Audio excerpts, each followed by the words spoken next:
Hello mga kasari! Welcome back to my YouTube channel. For today's video, mag-share lang po ako ng mga tips and advices. So beforehand mga kasari, ito muna tayo, mag-repack tayo ng mga asukal kasi maraming naghahanap ng 1/4 na asukal. Since na naubos na yung aking mga tigwa 1/4, yung pula at saka puti. So ito ngayon, gawa-gawa muna tayo ngayon ng mga asukal ni repack natin. At saka meron pa din nga naghahanap ng tig 5 or tig 10. Sabi ko ay hindi po ako gumagawa na noon kasi masyado nang matrabaho na ba. So yun, dito lang tayo sa 1/4 at saka 1/2. So dito marami ding bumibili ng tigwa 1/4, yung mga nagtitipid baga. So iwan ko ba, may mga tao talaga na gustong sa kasi kung ako lang may pera, doon ako sa tigi 1 kilo kasi mas makamura ka. Kasi yung mga tao ngayon, may mga pira na kahit sabihin natin na naghihirap ang Pilipinas. Kasi meron na silang natatanggap na na purpose ang galing sa gobyerno, lalo pagka marami kang estudyante, malaki din ang kanilang matatanggap. Dapat yung isipin nila ba, yung mga grocery na lang sana sila sa bayan. At saka yung pang ilang weeks na or ilang buwan na, ayaw nila. Gusto pa rin nila yung konti-konti lang. So yun, hindi rin natin sila masisisi kasi ganun ang kanilang mindset, mga kasari. Ito na nga mga kasari, sa pagninegosyo, dami talagang isacrifice, kung ano yung gusto ng mga customer talagang gawin natin kasi siya pa yun sayang yung piso, di ba? Pero dapat may limit din tayo sa mga nais nila. Alangan naman yung sa mga malilit gawin pa natin ay di na din yun, iba na rin yun. Kumbaga nasa atin na din yun, nasa tindera na din o sa may-ari ng tindahan kung gusto nila. Pero sa akin kasi kumbaga naglagay rin ako ng limitasyon or boundary ba. So ito na mga kasari, ano yung mga tips and advices ko para makadami tayo ng benta sa ating mga soft drinks. Alam niyo mga kasari, ang ginagawa ko talaga yung yung 1.5. Meron akong 1.5 na soft drinks na Royal, Coke and Sprite, at meron din akong litro at saka kasalo. Ngayon, ang tekniko talaga mga kasari, may mga kapag mayroong bumibili at hindi ko sila kilala at sabihin nila na magdi-deposit sila, gusto nila yung nasa bote. Kasi sa totoo lang talaga mga kasari, masarap talaga yung soft drink nasa bote kaysa yung nasa plastic. Masarap talaga siya kasi parang lasa mo talaga na soft drinks na original ba, yung noon kasi itong sa plastic para siyang para siyang ang lasa parang piki. O yun ang napapansin ko talaga mga kasari. Ngayon, ang ginagawa ko, sasabihin ko yan doon sa customer o kahit taga dito lang sa amin.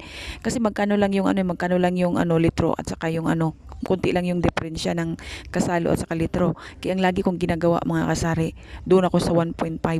Kaya doon ang bilis maubos ng aking soft drinks, lalo na ngayon tag-init na, malapit na yung tag-init ba. Kaya ang ginagawa ko, hindi ko ibibenta mo, panghuli ko na yung ibibenta yung aking yung nasa buti ng mga soft drinks. Lagi kong ini-introduce yung 1.5. Kaya no choice sila kasi pupunta pa sila sa ibang tindahan, mga tamad, ayaw nilang maglakad, maliban na lang kung may mga tricycle or motorbike. Kasi dito sa amin halos meron ng mga wheels ang mga tao kaya no choice sila. Kaya ang ginagawa, doon na sila sa sa 1.5 o minsan may bibili ng tatlo, yung iba-ibang kulay. Kasi hindi ko talaga ipapadala mga kasari yung buti kasi kahit sabihin mag-deposit sila ng ng 20 or 10, ay hindi na talaga yan bababalik. At saka hindi ko rin, ayokong pumunta doon sa bahay nila kasi nga walang magbabantay dito sa tindahan ko. Uso pa naman dito ngayon yung nakawan dito sa lugar namin dahil nga yung mga bata ba na sila, na-addict sila sa computeran, ay wala nang maibigay yung magulang nila na pera. Kaya ang ginagawa, magnakaw na lang sila para meron silang pang laro sa computer. Kaya ayoko talagang iwan ang aking tindahan. Kaya yun ang ginagawa ko, tekniko yan mga kasari. At hindi naman din nagrereklamo ng aking mga customer kasi wala talaga sila makitang buti dito sa sa harapan ng tindahan ko kasi ang nakikita nila mga plastic.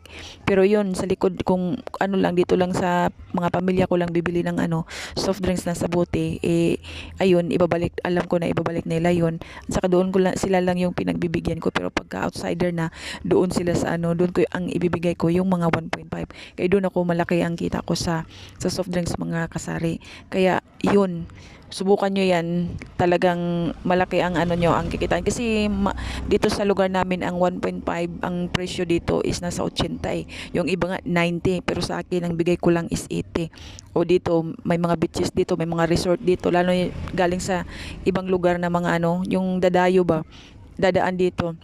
At saka ano, madaling makita yung tindahan ko. Ayun, may bumibili ng ano, dalawang Sprite or dalawang Royal or yung Coke. Kaya 'di ba? Malaki ang kita natin doon. Kaya ang bilis talaga maubos mga kasari. Kaya ang ginagawa ko, pautakan lang talaga. Kaya hindi ako magbibigay ng ano ng bote kahit magkano pang ibibigay nila na ano, deposit. Kasi ako lang din ang ano, mahihirapan. Tapos minsan mga kasari, yung sa ano, yung sa swaktuan mismo, meron namang display na makikita ni naman nila. Minsan ang sinasabi ko, nakalimutan kong maglagay sa ref ng ano ng swakto. Kaya ang ginagawa ko doon, bibigyan ko sila doon sa ano, yung mismo, yung tagbibente. O di ba, saan ka pa noon? O di unang mabinta yung mga malalaki kaysa maliliit. Dito naman sa akin sa tindahan ko, ang sa ano sa swakto, ang usually ang pagbili nila yung isang pack ba, hindi gaano yung pa isa-isa lang, mostly talaga ang binibili nila isang pack kasi lalo may party or maliligo sila sa ano sa dagat or sa resort yan, kaya doon sila sa ano, doon sila sa maliliit, di gaano, yun lang ang napapansin ko ha. So hindi sila ganun doon, ayaw nila sa mismo, doon sila sa swakto. Kaya ngayon ang ginagawa ko, sabihin ko sa customer, wala akong swakto na malamig, ang ano lang mismo lang. Kaya yun, madaling maubos ang aking mismo na ano na soft drinks yung nasa bote. Ay nasa ano, nasa plastic. Kaya talaga utakan lang talaga tayo no para madaling maano yung ano, madali tayo makabenta o makarami ng benta sa araw.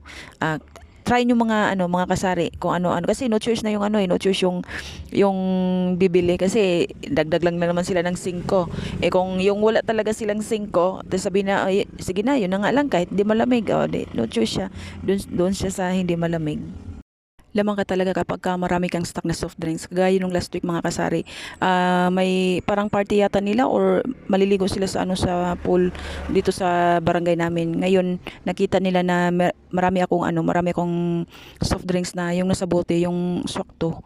10 yung pack na binili nila. Ano lang yun, pinaghalo-halo nila Sprite, orange at saka Coke at saka pati yung tubig na nasa bote, yung nasa plastic ba. Yun halos binili ng lahat, tapos sabi ko hindi malamig. Sabi nila bibili lang daw sila ng blocky na ice at ilagay nila sa ano sa cooler at lagyan nilang malaking ice. Yun. So, yun, malaki ang binta natin. Kaya, mas maganda talaga na marami tayong stock kasi, kumbaga, attractive yun eh. At hindi na sila pupunta ng ibang tindahan, dyan na sila mismo na ano, bibili lahat. At saka ngayon mo, ang napapansin ko talaga mga kasari, social na mga tao ngayon. Kasi kapag birthday, doon na sila sa ano sa bote, hindi na sila sa, I mean, doon na sila sa plastic ba. Kasi ayaw nila mag-serve ng ano or ayaw nila maghugas ng baso. Kasi ang ginagawa nila doon na lang sila sa ano plastic na diretso tapos diretso tapon. Kaya grabe, napaka-social. Kaya pag may birthday dito, takbo kagad sila dito sa akin. Dito na sila bibili ng mga soft drinks. Yung mga tindahan dito, may mga soft drinks din pero hindi kagaya sa akin na may mga stocks tayo ba na pwedeng pangmaramihan, pwedeng ilan ang gusto nila. Hindi naman sa ano pagmamayabang, kumbaga ito na yung resulta sa ating ano pag-iipon. So, maraming salamat mga kasari sa panonood. God bless all. Bye bye. Have a blessed day to all.